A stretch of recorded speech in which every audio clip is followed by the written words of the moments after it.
Good morning, class. Today we will read second part of this lesson.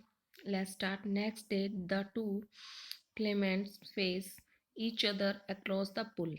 अगले दिन दोनों दावेदार एक दूसरे से तालाब पर मिलते हैं. They throw challenges and counter challenges at each other. वे एक दूसरे को ललकारते और चुनौती देते हैं. The best solution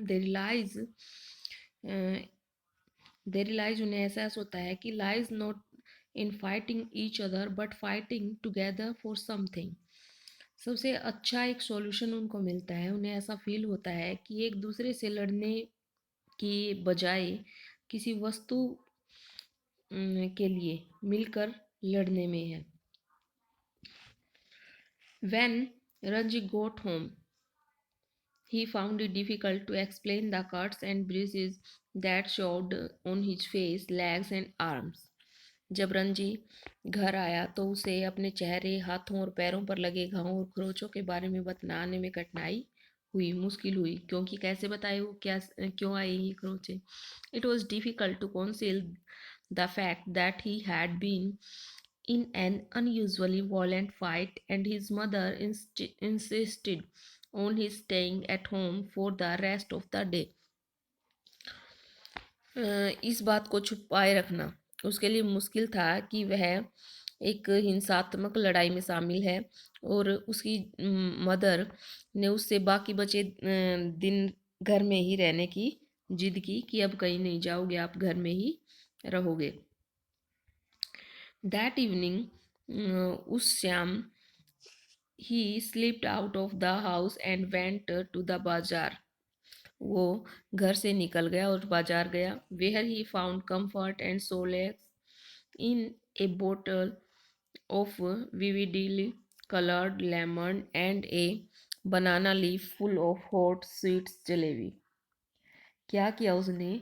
वहाँ अलग अलग रंगों से युक्त नींबू पानी पीकर और केले के बड़े से पत्ते पर बहुत सारी गर्म जलेबियों को खाकर उसको एहसास हुआ, सुकून मिला, एक रिलीफ मिला उसको. He had just finished the lemon when he सा his advisory coming down the road. उसने अभी अभी अपना नींबू पानी ख़त्म ही किया था कि उसे सड़क पर उसका जो कम्पिटिटर है, जो प्रतिद्वंदी है, वो आता दिखाई दिया. उसका जो एनमी है, दुश्मन है वो. But he did neither of these things insisted he stood his ground and scolded at his passing advisory. उसकी एक बार इच्छा हुई कि उसकी तरफ ध्यान दिए बिना किसी दूसरी तरफ देखने वो लग जाए. दूसरी इच्छा हुई कि वह नींबू पानी की बोतल अपने शत्रु पर दे मारे.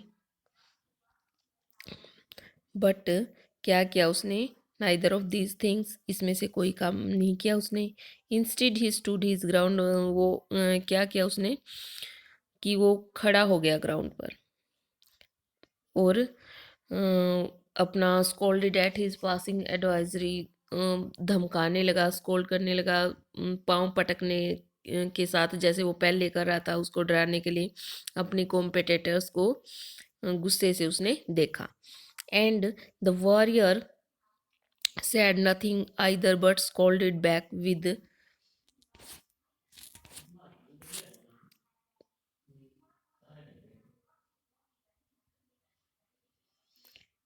equal ferocity. लेकिन क्या कर रहा है वो कि जो स्कोल्डेड है, जो कॉम्पिटिटर्स है उसका, जो प्रतिद्वंदी है, जो पंजाबी लड़का है, उसने कुछ भी नहीं कहा. बस क्या कहा कि वैसे ही गुस्से भरी आंखों से, गुस्से भरी नज़रों से उसी की तरह उसको देखता रहा. The next day was as hot as the previous one. अगला दिन भी इतना ही गुस्से वाला था, इतना ही गर्म था जितना कि पहला. Ranji felt weak and lazy and not at all eager for a night. Ranji को कमजोरी और आलस महसूस अपने आप में वो कर रहा था, लेकिन लड़ाई के लिए बिल्कुल भी उत्सुक नहीं था. वो बिल्कुल भी उसकी इच्छा नहीं थी लड़ने की. But His body was stiff and sore after the previous day's encounter. उसका शरीर पिछले दिन की जो लड़ाई हुई थी उसके कारण अकड़ गया था और दुख रहा था पूरा. But he could not refuse the challenge. परंतु वो जो चैलेंज था उसको रिफ्यूज भी नहीं कर सकता था, नकार भी नहीं सकता था. No to turn up at the pool would be an acknowledgement of defeat. तालाब पर न जाना उसका क्या होगा कि उसने डिफीट मान ली, अपनी हार मान ली. From the way he felt just then he knew he would be beaten in another fight. उसी समय जैसे ऐसा फील कर रहा था कि वो जो नेक्स्ट फाइट होगी उसमें हार जाएगा. But he could not acquiesce in his own defeat. किंतु वो अपनी हार में चुप्पी नहीं रख सकता था, वो अपने आप पहले ही हार नहीं मान सकता था. He must defy his enemy to the last. और अंत तक अपने शत्रु को उसको चुनौती देनी होगी. और आउटविट विद हिम. और उसके साथ लड़ना होगा, पछाड़ना होता है आउटविट वैसे तो, कि पछाड़ना होगा उसको. And outwit with him for only then could he gain his respect. और केवल तभी वो अपनी रिस्पेक्ट पा सकता है, अपना आदर करा सकता है, उससे अपनी शान बनाए रख सकता है. If he surrender now. अगर वो सरेंडर कर देता है अभी तो he would be beaten for all time. तो वो हमेशा के लिए हार जाएगा. But to fight and be beaten today left him free to fight and be beaten again. किंतु अगर वो आज लड़ता है और हार जाता है तो वो दोबारा से लड़ने और हार जाने के लिए फ्री होगा, आज़ाद होगा. As long as he fought he had a right to the pool in the forest. जब तक वह लड़ता रहेगा तब तक जंगल के तालाब पर उसका ही अधिकार रहेगा, क्योंकि पहले वो ही गया था उस पुल पर. He was half hoping that the warrior would have forgotten the challenge. वह यह अधूरी सी आशा कर रहा था कि उसका जो प्रतिद्वंदी है वो उस चैलेंज को भूल गया होगा. But these hopes were dashed when he सा हिज ओपोनेंट सीटिंग. परंतु ये सभी जो आशाएं थी, होप्स थी, वो समाप्त हो गई जब उसने अपने प्रतिद्वंदी को उस पुल पर बैठे हुए पाया. Stripped to the waist on a rock on the other side of the pool पुल.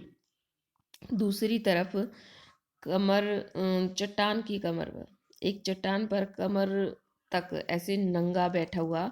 जब उसने देखा उसको तो सारी आशाएं खत्म हो गई. The warrior was rubbing oil on his body. जो वॉरियर है वो अपने शरीर पर तेल की मालिश कर रहा था. He saw Ranji beneath the sal tree. उसने रंजी को साल के वृक्ष के नीचे देखा. And called a challenge across the waters of the pool. और तालाब के दूसरी ओर लड़ने के लिए ललकारा. Come over on his side and fight, he shouted. इस तरफ आ जाओ और लड़ाई करो, वो चिल्लाया. But Ranji was not going to submit to any conditions laid down by his opponents. परंतु रंजी अपने प्रतिद्वंदी द्वारा लगाई गई किसी भी शर्त को मानने के लिए तैयार नहीं था. Come this side and fight, he shouted back with equal vigour. इस तरफ आओ और लड़ाई करो, वो उसी तरह से चीखा, पूरी ताकत के साथ वो चीखा. Swim across and fight me here. तैर कर आओ और मुझसे फाइट करो. Called the other. दूसरे ने कहा. और perhaps you can't swim the length of this pool. और या शायद तुम इस तालाब को तैरकर पार नहीं कर सकते, जो इसकी लेंथ है वो आप क्रॉस नहीं कर सकते. नेक्स्ट है. But Ranji could have swim the length of the pool a dozen times without tiring. परंतु रंजी इस तालाब की जो लेंथ है उसको कई दर्जनों बार बिना थके हुए पार कर सकता था. And here he would show the warrior his superiority.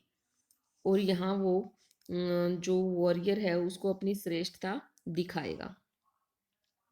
So slipping out of his vest, he dived straight into the water, cutting through it like a knife. इसलिए वो अपनी कमीज उतार कर सीधा पानी में उतर गया, इस तरह उतरा कि जैसे चाकू की तरह वो काटते हुए पानी को जा रहा था। And suffered with hardly A splash, और बिना किसी छपाक की आवाज किए बिना ऊपर आ गया। The warriors mouth hung open the amazement, और जो वॉरियर था, जो दूसरा लड़का था, उसका मुंह आश्चर्य से खुला ही रह गया। You can dive, he exclaim, तुम डुबकी लगा सकते हो, उसने विस्मय से कहा, बड़े ही आश्चर्यजनक स्थिति में कहा। It is easy said Ranji, ये तो आसान है, रंजी ने कहा। Trading water, waiting for a further challenge, can't you dive, गहरे पानी में चलते हुए और आगामी जो चुनौती है उसकी प्रतीक्षा करते हुए, क्या तुम, वो दोबारा से पूछता है, कांट यू डाइव, क्या तुम गोता नहीं लगा सकते? नो सेड द अदर, नहीं, दूसरे लड़के ने कहा, क्योंकि उसको गोता लगाना आता ही नहीं था, स्विम करना आता ही नहीं था। आई जंप स्ट्रेट इन, मैं सीधा इसमें छलांग लगाता हूँ। But if you will tell me how, यदि तुम मुझे बताओ कि कैसे, यानी कि कैसे गोता लगाते हैं, तो I will make a dive, तो तो मैं भी गोता लगाऊंगा। कौन कह रहा है ये? रंजी कह रहा है, सॉरी, वो अदर बॉय कह रहा है रंजी को कि तुम अगर मुझे गोता लगाना सिखाओगे तो मैं भी गोता लगाऊंगा। सो स्टूडेंट्स, बाकी हम कल करेंगे। Thank you, have a nice day.